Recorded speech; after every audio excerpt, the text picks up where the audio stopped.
Bom dia a todos, eu sou o Antônio Augusto, eu sou o pesquisador-chefe do Instituto Senai de Inovação em Química Verde. Eu sou o Dr. Giovanni Bresciani Pedroso, membro do corpo de pesquisadores do mesmo instituto.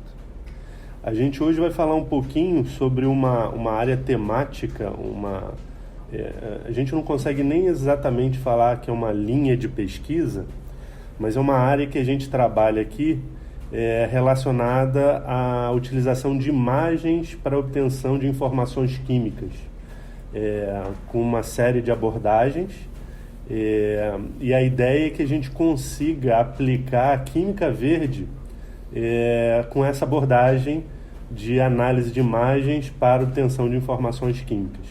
Então a gente vai fazer uma breve revisão do que a gente tem de literatura e conceitual sobre que tipo de imagem, o que a gente usa, e no final a gente vai falar de algumas potenciais aplicações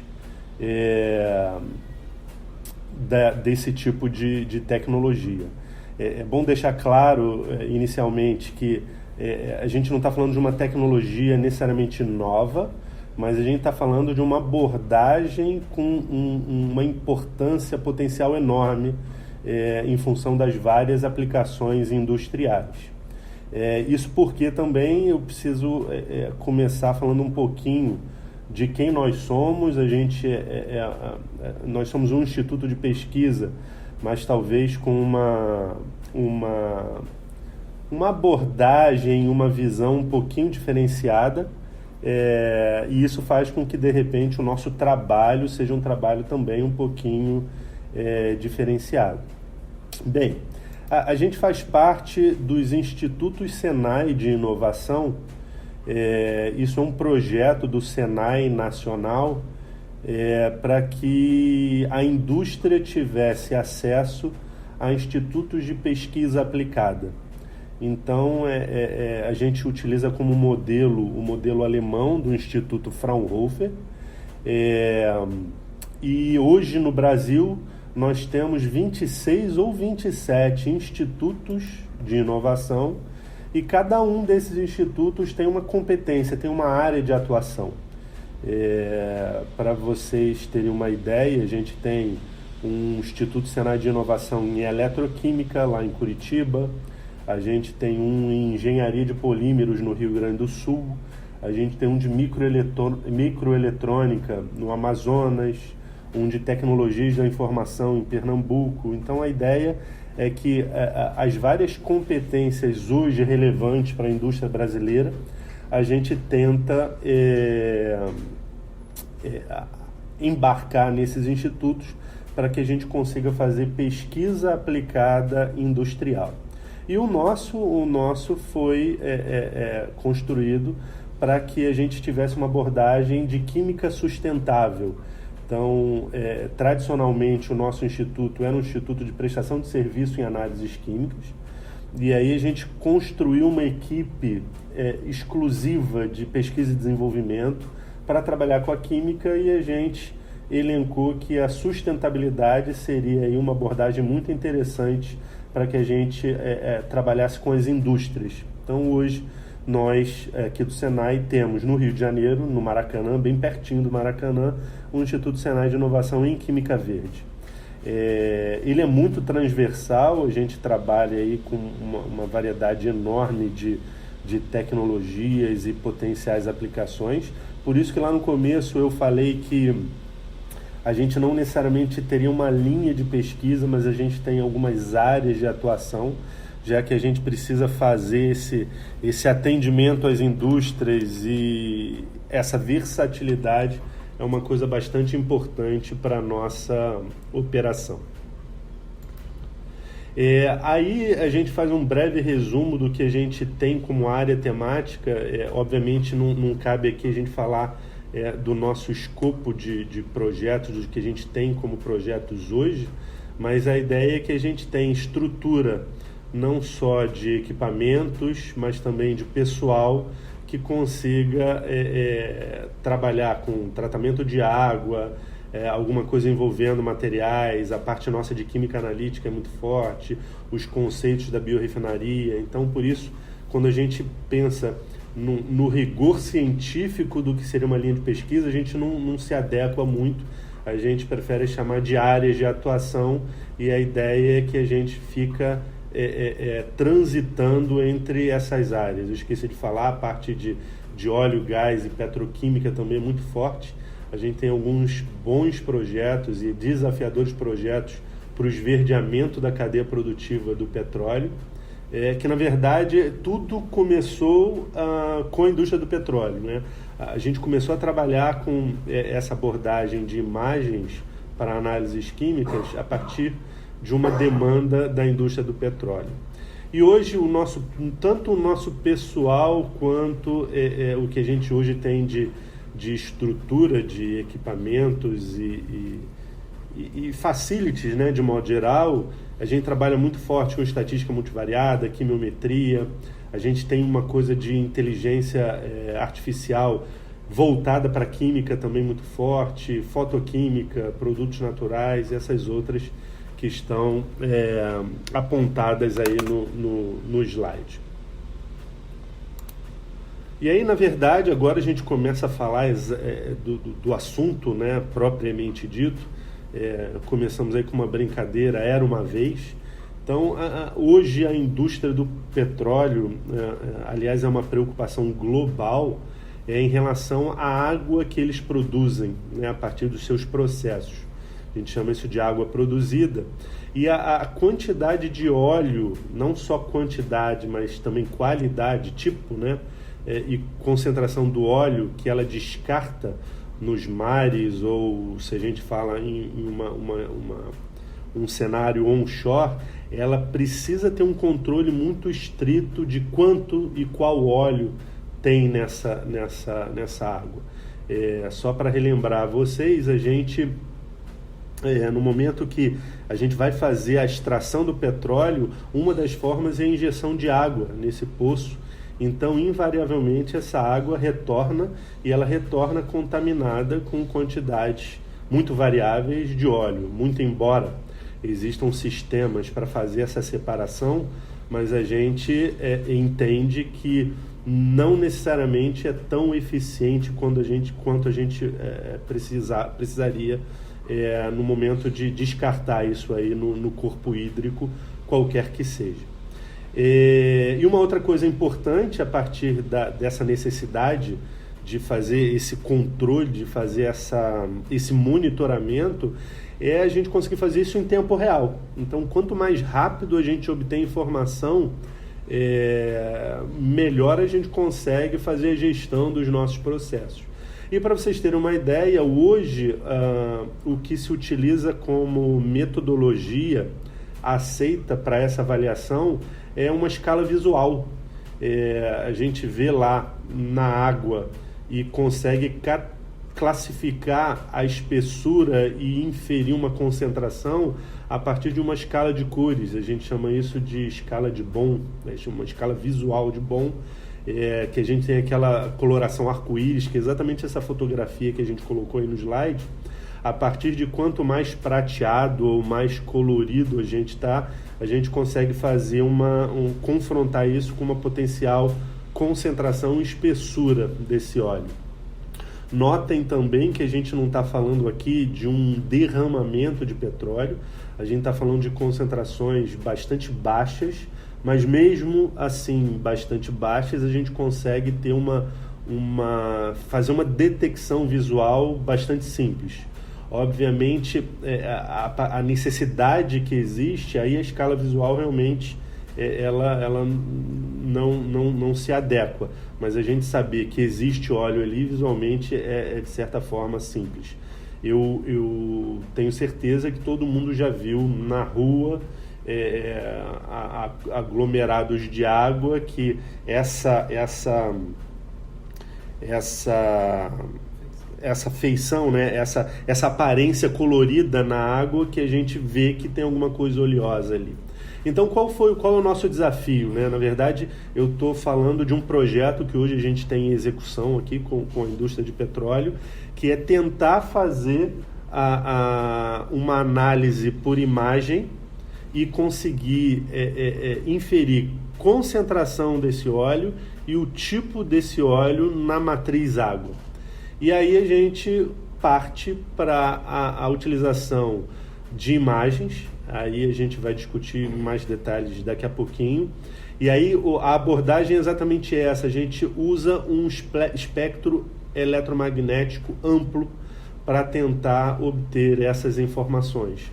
É como se a gente utilizasse o maior range possível de radiação eletromagnética e construísse o que o Giovanni vai explicar daqui a pouco, uma coisa que a gente chama de cubo de imagem, e a partir desse cubo a gente conseguiria informações muito valiosas, uma quantidade muito grande de informações, e a partir dessas informações, através de uma série de abordagens estatísticas, quimiométricas e assim por diante, a gente consegue imaginar quais seriam as concentrações e tipos de óleos presentes naquela amostra. Então, na verdade, tudo começou a partir de uma demanda da indústria do petróleo, e a gente hoje tem aí um know-how bastante grande para tentar trabalhar com imagens e ver até que ponto a gente consegue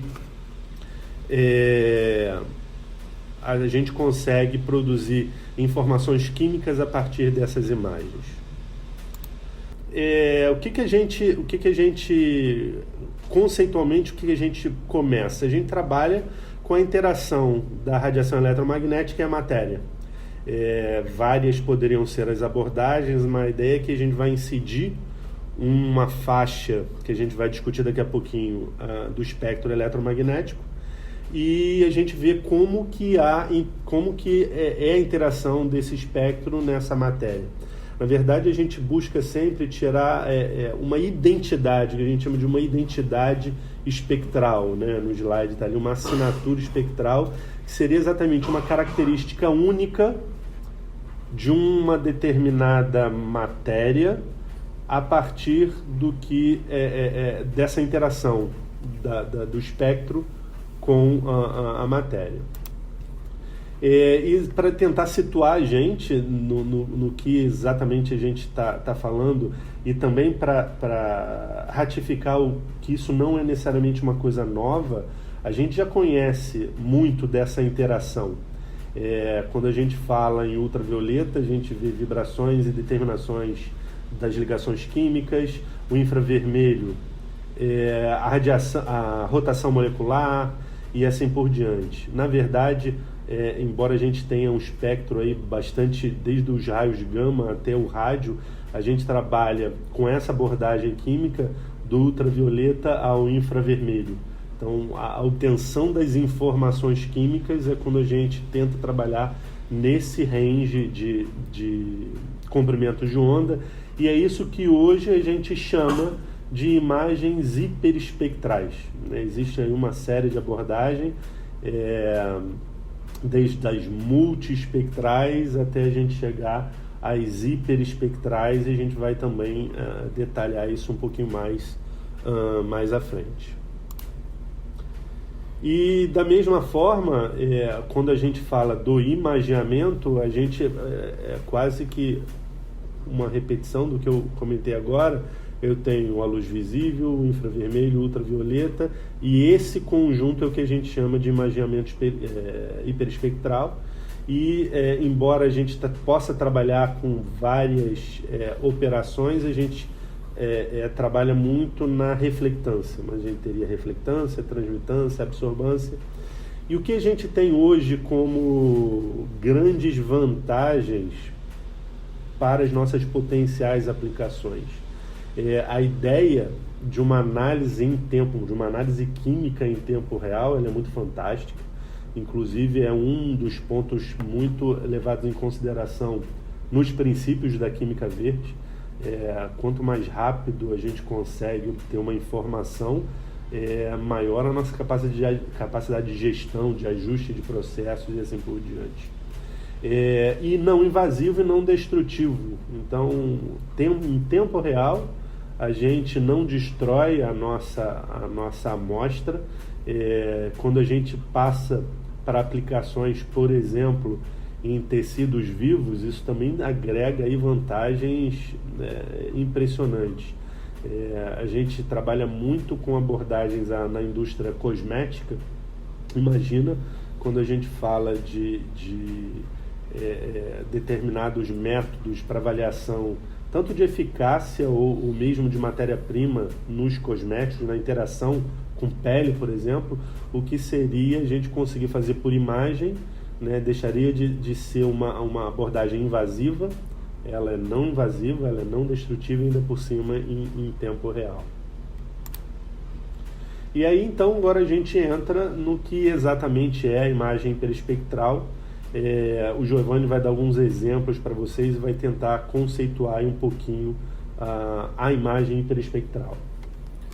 Então, a nossa ideia aqui não vai ser de forma alguma esgotar o assunto, apenas trazer alguns tópicos conceituais que nós consideramos importante para que os interessados e as pessoas que veem o potencial nisso, como nós vemos, comecem a caminhada por entender e vislumbrar os potenciais da técnica.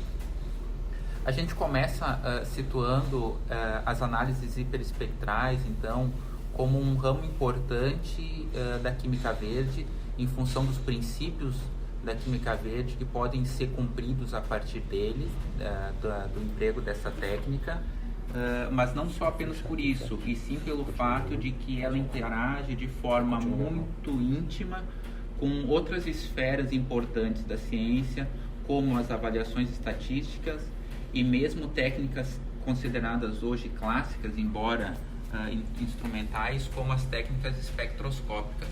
Então, assim, nós podemos ver que as análises hiperespectrais, eles ganham fôlego na medida em que elas dão fôlego para a química verde e o potencial que a química verde tem de alterar a química que nós fazemos hoje.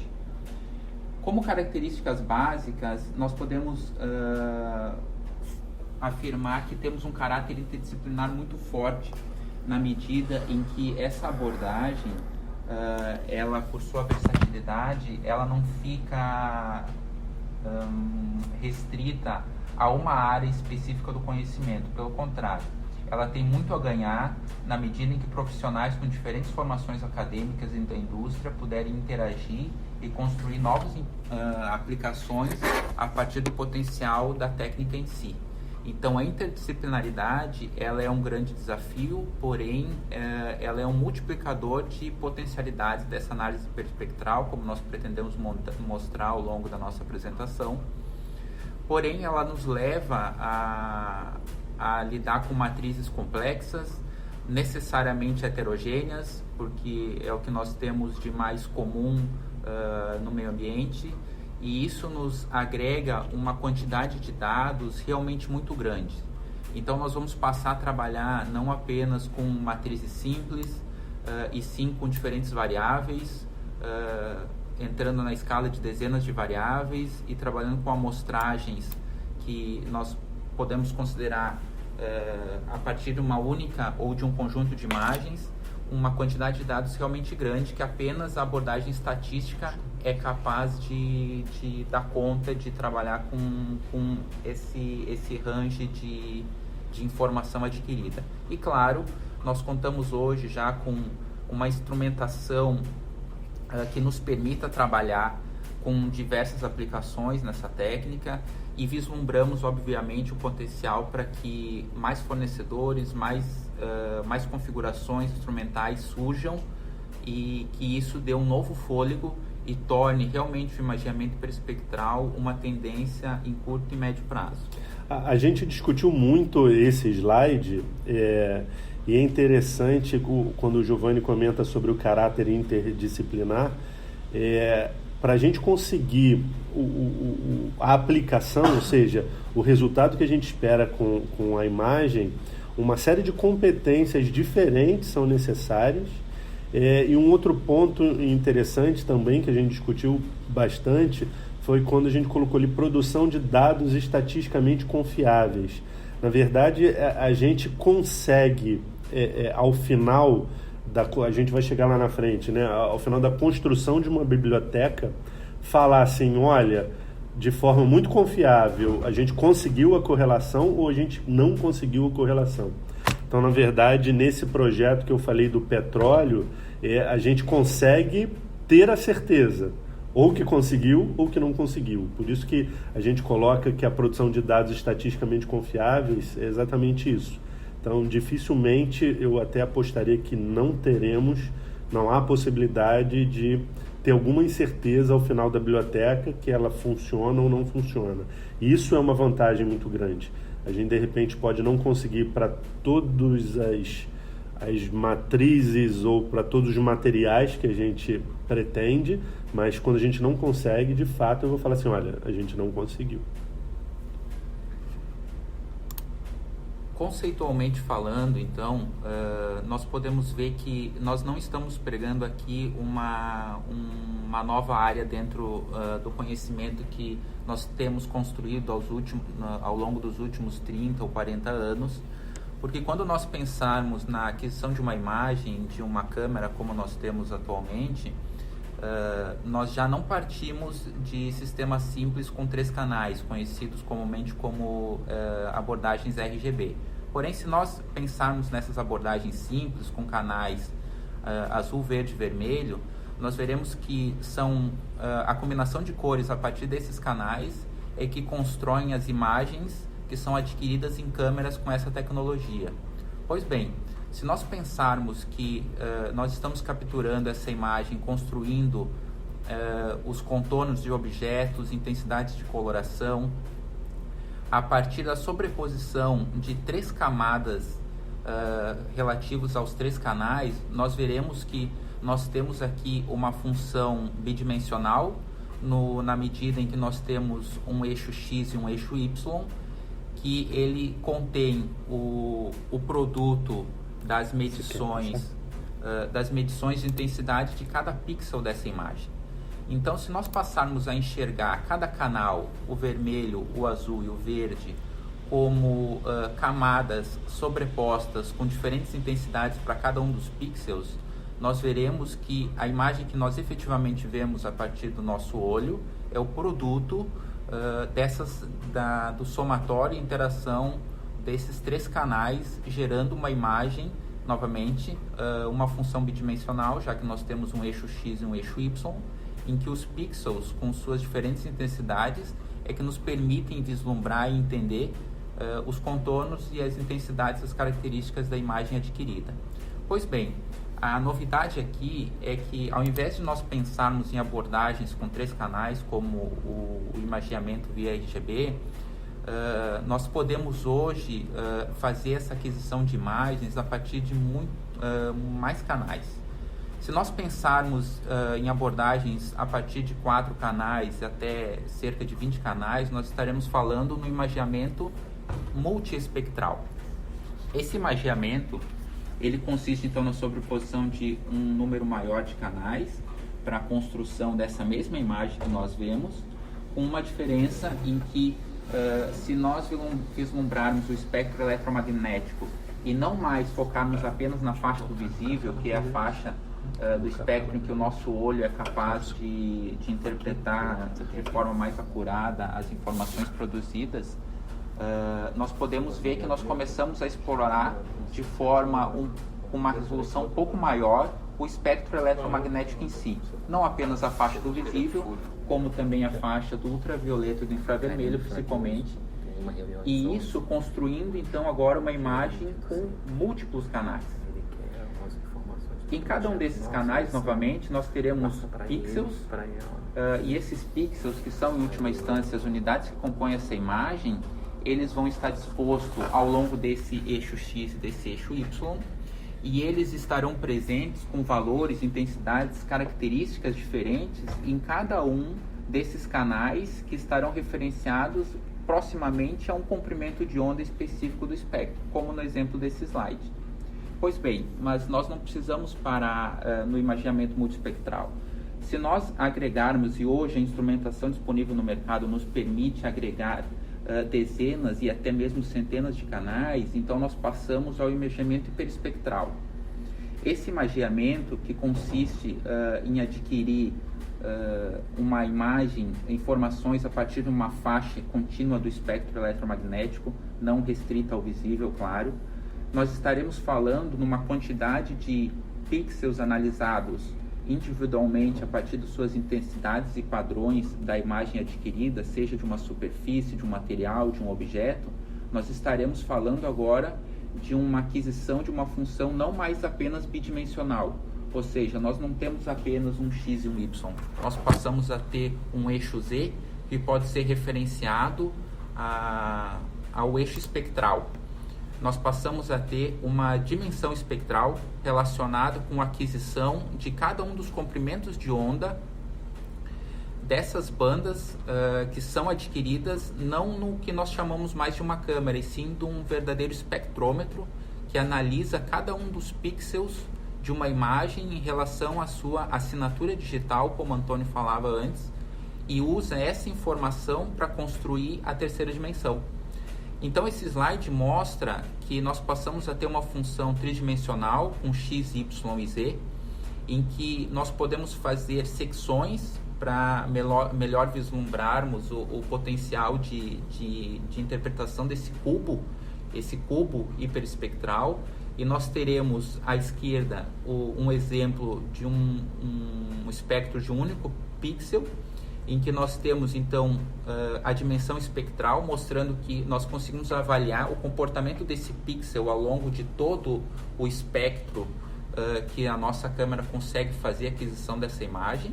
E à direita, um exemplo mostrando então os eixos espaciais x e y, mostrando que nós podemos fazer um recorte desse cubo, mostrando a intensidade desses pixels em um único comprimento de onda relacionado a um canal dessas centenas de canais que uma câmera pode adquirir.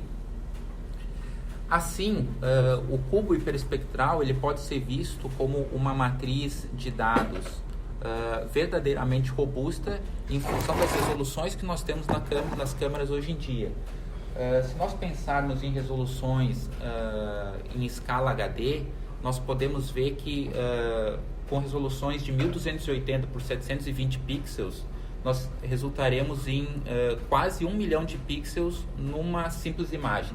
Se nós multiplicarmos o número desses pixels que estão distribuídos nos eixos x e y por cerca de 300 canais, por exemplo, numa abordagem hiperespectral, nós já teremos num cubo desses cerca de 276 milhões de pixels a serem analisados. Só para a gente ter uma ideia e tentar fazer uma analogia, de repente, com o nosso cotidiano. O que a gente chama de HD, hoje a maioria das televisões, é uma resolução de 1280 por 720 pixels. Quando a gente fala em Full HD, é uma resolução de 1920 por 1080, e o famoso 4K a gente já ultrapassa 3840 por 2160 pixels.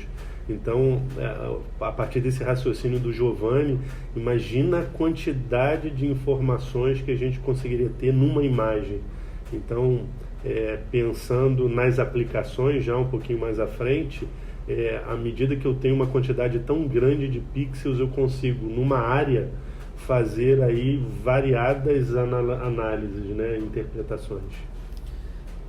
Em última instância, a gente vai afirmar que nós estaremos fazendo um mapeamento químico da área em que foi tomada aquela imagem a partir dessa abordagem. Então nós passamos a conseguir lidar com sistemas heterogêneos em que, por sabermos que os diferentes componentes presentes naquela superfície ou naquele material vão interagir de forma diferente com a radiação refletida, transmitida e absorvida no espectro eletromagnético. Não, perguntas estão ouvindo. Perdão, pessoal, vocês podem confirmar se estão nos ouvindo ou se nós perdemos conexão.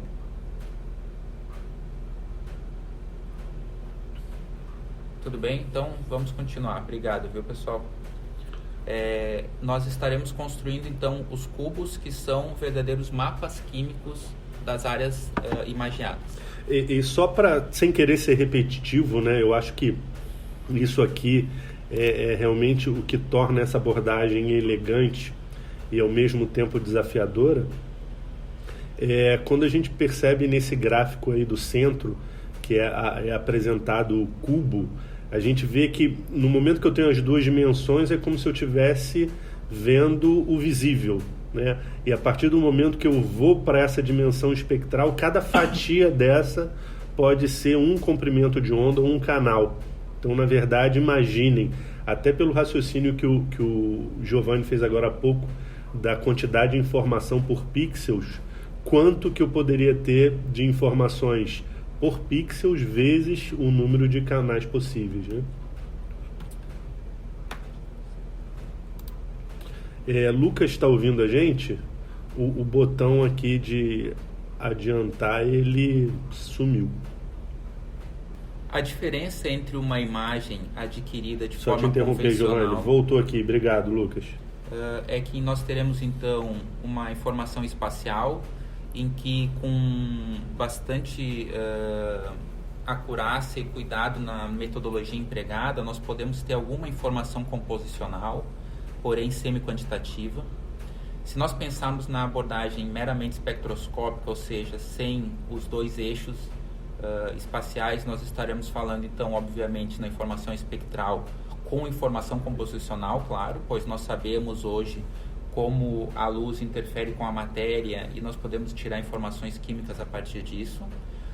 Mas é apenas com o imageamento perispectral que nós conseguimos reunir o melhor de ambas as abordagens e chegar na versatilidade e nos preceitos que a Química Verde preconiza no sentido de análise em tempo real, não destrutiva, não invasiva e confiável. Porém, como nós vemos, estamos chamando a atenção, como lidar com tanta informação?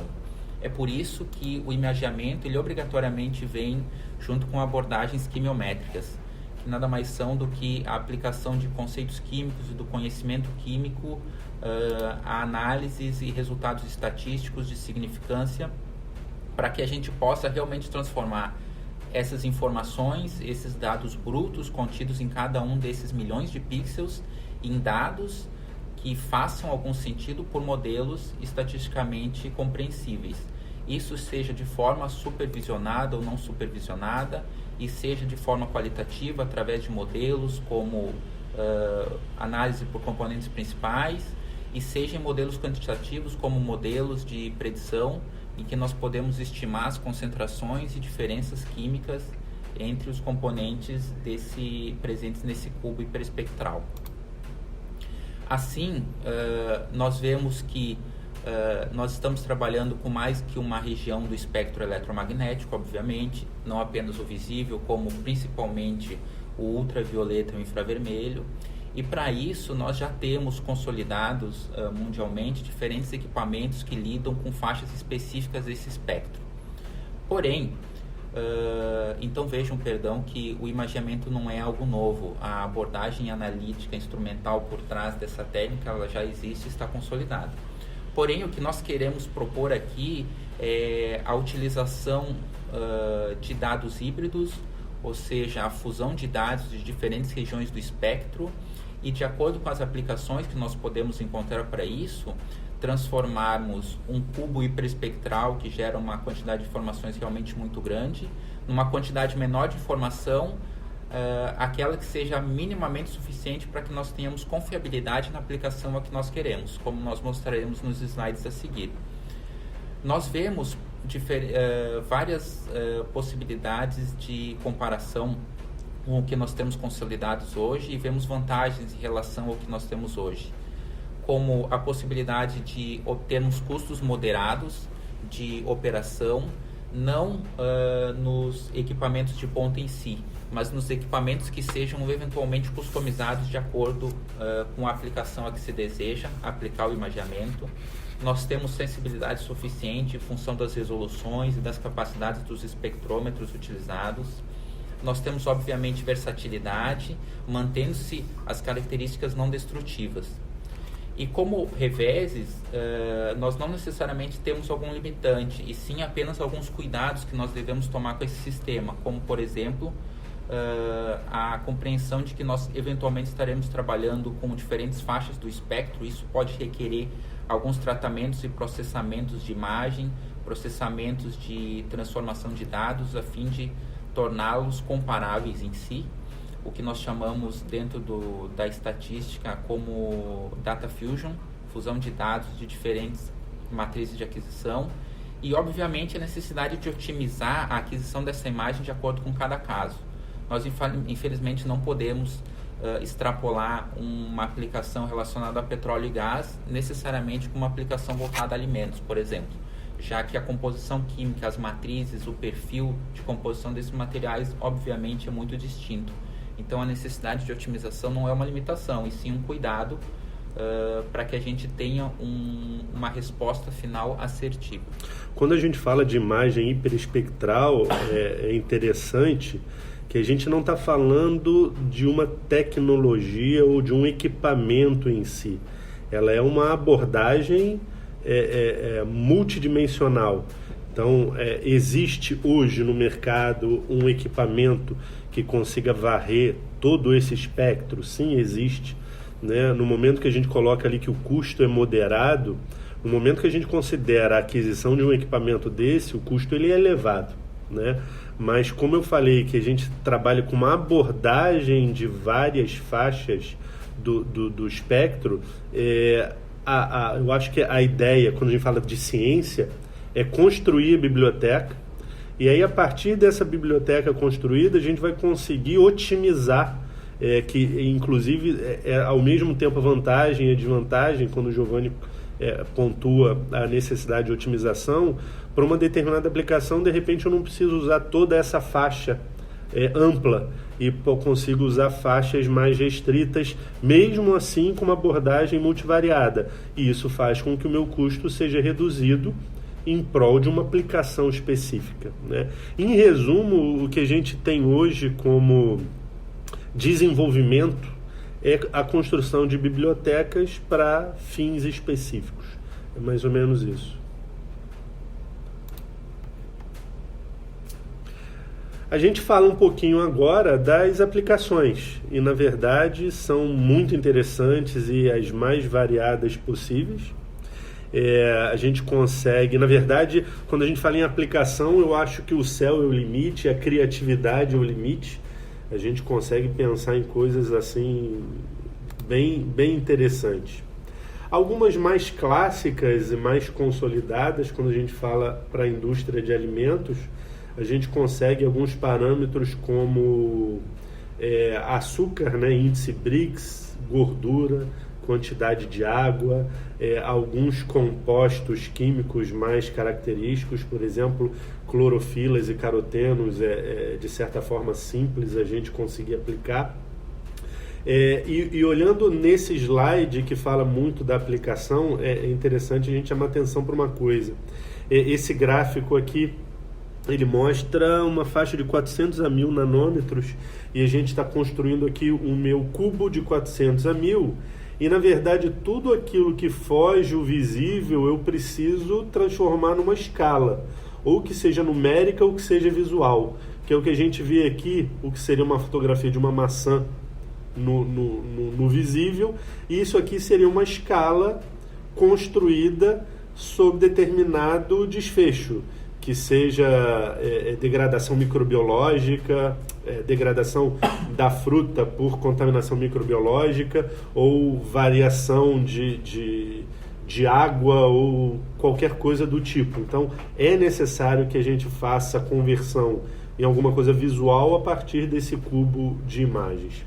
O próximo slide ele mostra exatamente algumas aplicações que já existem, né? Teor de açúcares em melões, água e gordura.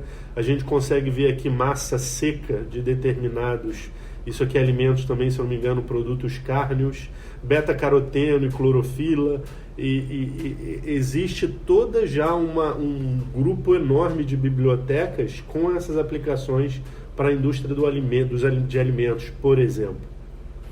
E só dar um exemplo interessante, a mesma medida que, por exemplo, nesse exemplo aqui, a clorofila A, eu quero medir, ela pode ser um interferente horrível para uma outra situação.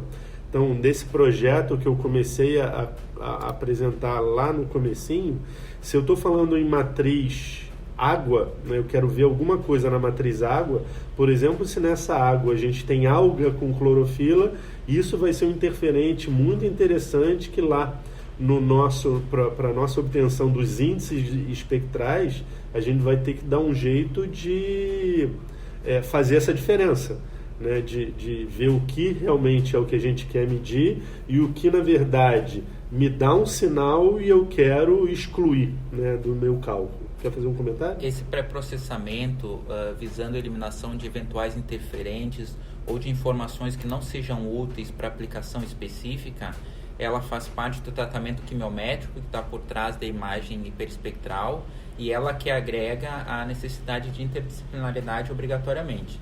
Então veja que não adianta a gente trabalhar com um especialista em alimentos se ele não for capaz de lidar com essas interferências na aquisição da imagem, bem como apenas uma pessoa que faça a aquisição de imagens da melhor forma possível, ela pode não necessariamente conseguir lidar com as informações químicas e o significado disso para compreender o sistema que ela está avaliando. Aí outros exemplos de aplicação, a gente tem materiais, quando a gente fala de cristalinidade, por exemplo, do PLA em função do aquecimento, a gente consegue determinar, de repente, tipos diferentes de materiais, que são essas imagens aqui de baixo. Aplicações na área da saúde, microbiológica, por exemplo, é possível, pelo menos até em gênero, existem até alguns estudos que chegam em espécie, a gente conseguiu fazer determinação da identidade espectral de micro-organismos. Então, mesmo microbiológico, imagina isso na indústria de alimentos novamente, quando a gente pensa em triagem, né, nos aspectos da qualidade de alimentos. As aplicações na área da saúde, essa foto à esquerda é uma foto com uma abordagem hiperespectral, onde a gente consegue determinar a quantidade de oxihemoglobina. Então, por exemplo, eu consigo detectar um complexo proteico, imagina, e com um certo grau de profundidade, imagina a quantidade de aplicações que a gente tem a partir da possibilidade de fazer essa detecção.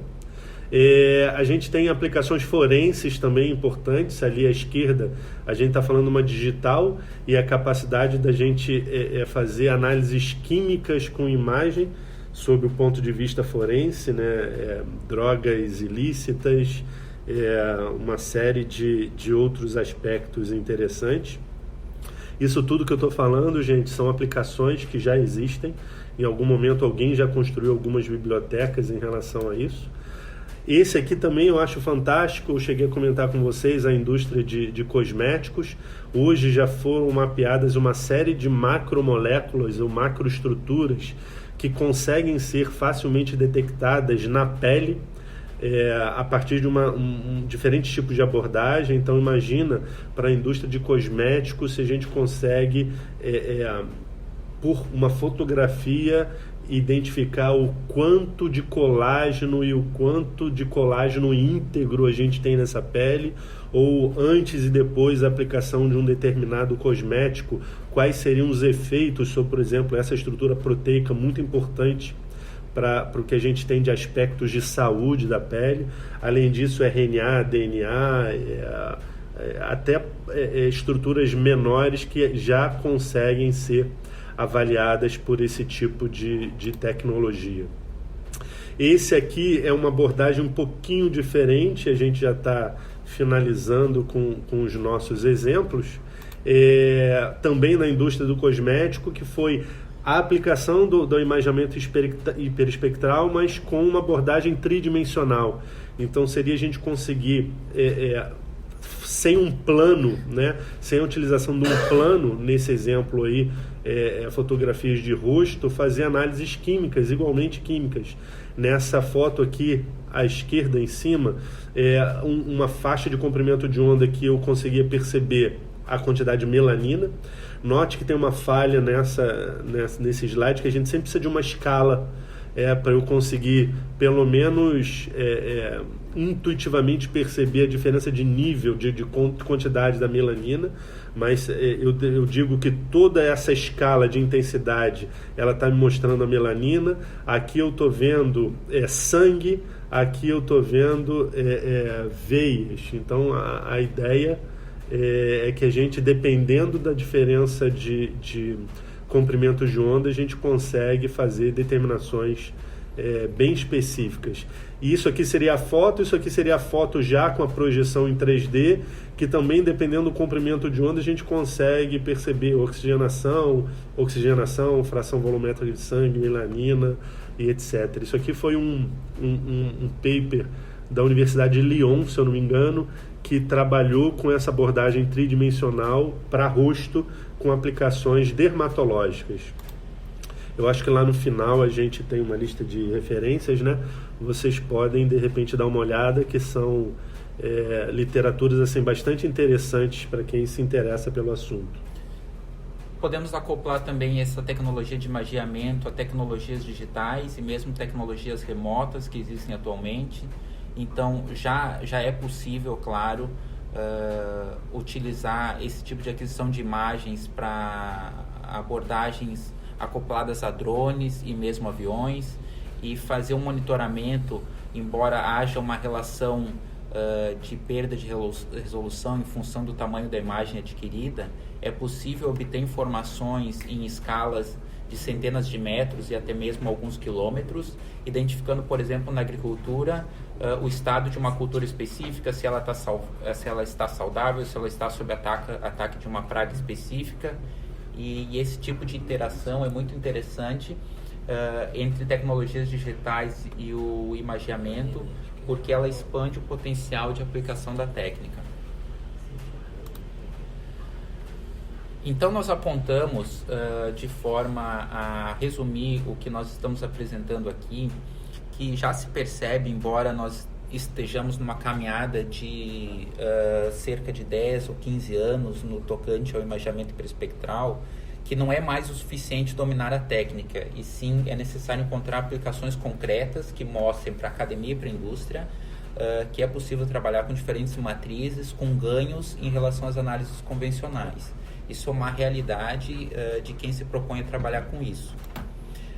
Em relação à química verde, nós percebemos que o imagiamento ele alimenta e se retroalimenta a partir dos 12 princípios, como nós falamos, e nós vemos que a multiplicação das potencialidades a partir do emprego dessa técnica virá juntamente com a conscientização e a mobilização da comunidade acadêmica sobre o potencial dela.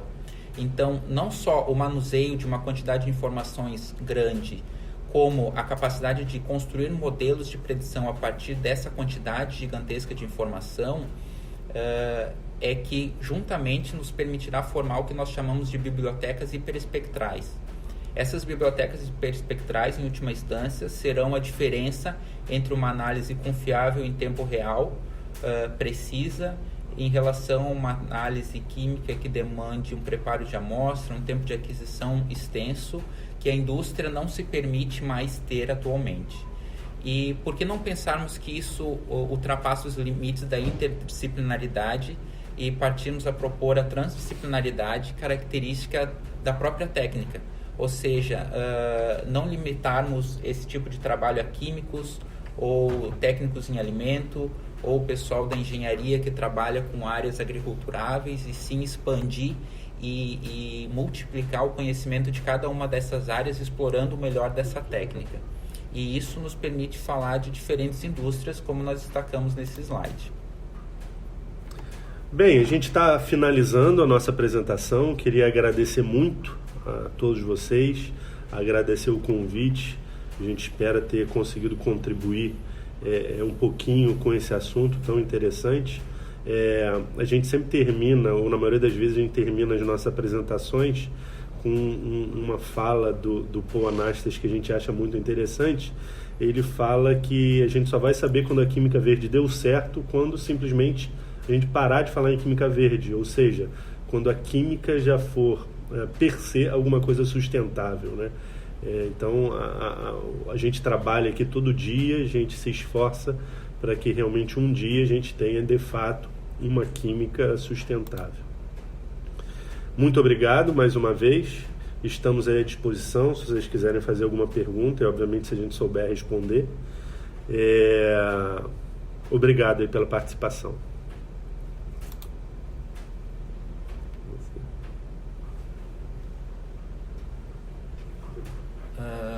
Pessoal, recebemos uma pergunta aqui questionando sobre a determinação da cristalinidade aplicada a fármacos e se esse parâmetro ele é porque já que esse parâmetro é realmente muito importante para propriedades farmacocinéticas.